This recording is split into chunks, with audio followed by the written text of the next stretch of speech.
नमस्कार, मी भाग्यश्री प्रधान माझा महाराष्ट्र न्यूज मध्ये आपलं स्वागत करते। चला पाहूया आजच्या महाराष्ट्रातील महत्त्वाच्या काही बातम्या। नात्याला काळीमा, लग्न लावून देत नसल्याच्या रागातून पोटच्या मुलानेच आईला जिवंत जाळले। धुळे जिल्ह्यातून एक मन हेलावून टाकणारी आणि नात्याला काळीमा भासणारी घटना समोर आली आहे।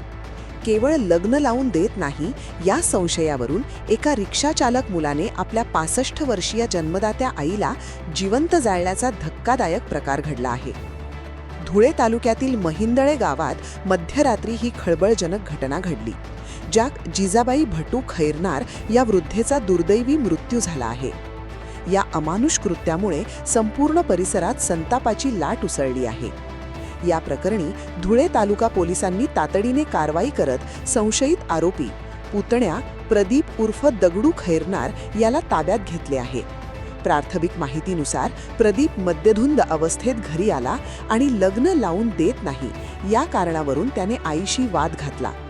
हा वाद विकोपाला गेल्यानंतर त्याने जिजाबाई यांच्या अंगावर ज्वलनशील पदार्थ टाकून त्यांना पेटवून दिले। पोलिसांनी घटनास्थळी पोहोचून पंचनामा केला असून फॉरेन्सिक पथकाच्या मदतीने पुरावे गोळा केले आहेत। या प्रकरणी खुनाचा गुन्हा दाखल करण्याची प्रक्रिया सुरू असून पोलीस अधिक तपास करीत आहेत। तर या होत्या आजच्या घडीच्या महत्त्वाच्या बातम्या। आपल्या सूचना, प्रतिक्रिया आणि बातम्यासाठी खालील दिल्या नंबर्सवर संपर्क करा। आजसाठी इथेच थांबूया। आपण पाहत रहा माझा महाराष्ट्र न्यूज, सामान्य माणसाचा बुलंद आवाज।